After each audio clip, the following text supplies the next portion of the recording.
Okay, I'm going to try to get some of this stuff on here, Barry. If you look, I'm looking at the window right now, and Denny was able to bring that top out, and so it fits pretty darn tight. There was a pretty big gap there in the beginning. So I wanted to tell you that.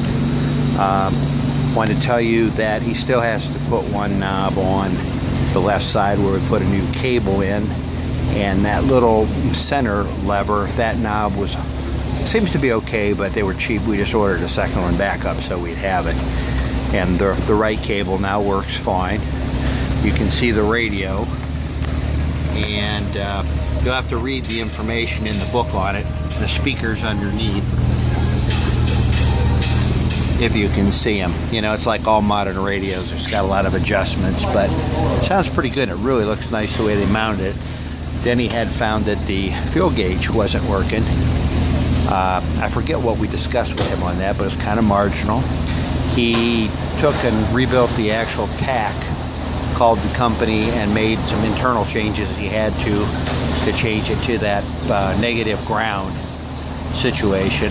So wanted to tell you that the left door, couldn't really get it in much more. It's just the way the body kind of is. You'll see in the back here, he put in new controls on the battery, new terminals, and they were kind of shabby. And if you notice, there's a cutoff switch. So he suggested that when you get done using it, hit the cutoff switch. I forgot it had that, so you don't have to take a battery off, a cable off. And then he suggested that you put a battery tender on it and maybe leave it plugged in all the time, or most all the time. I really like that idea. So Denny's in there looking at something right now on it. The windshield washer squirters work just fine. If you'll notice with the new radiator, you can, he thinks it's really cooling well.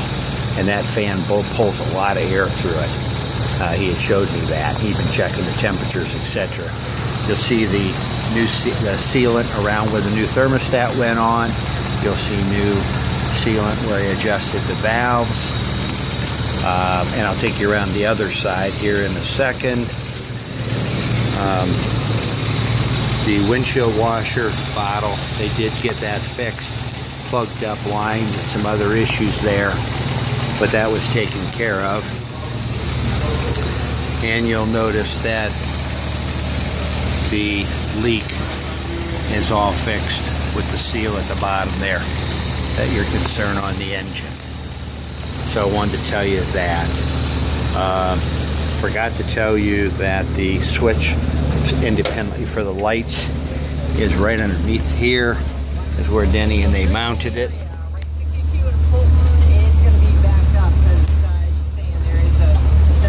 Maybe you can't hardly see it, it's just a little toggle switch is what it is. So I hope that you can get this video okay. I'm planning on sending it to you because we got it just about wrapped up. So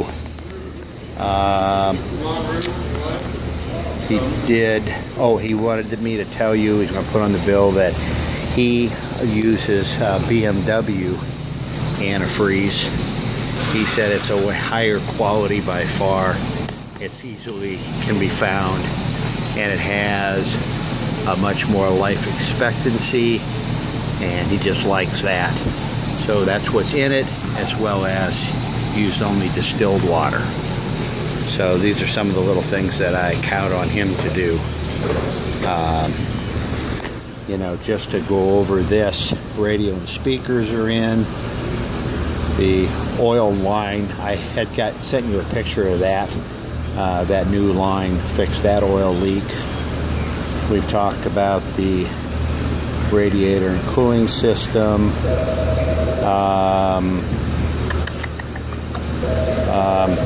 Switch for the headlights.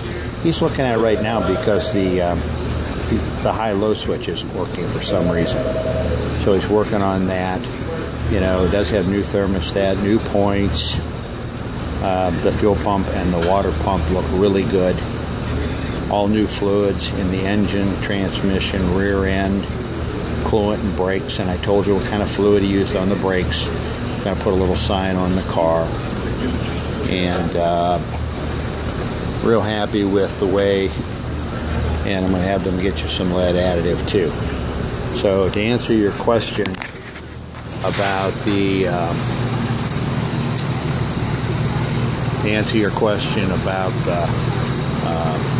battery, you don't have to know what to take off. You just hit the kill switch.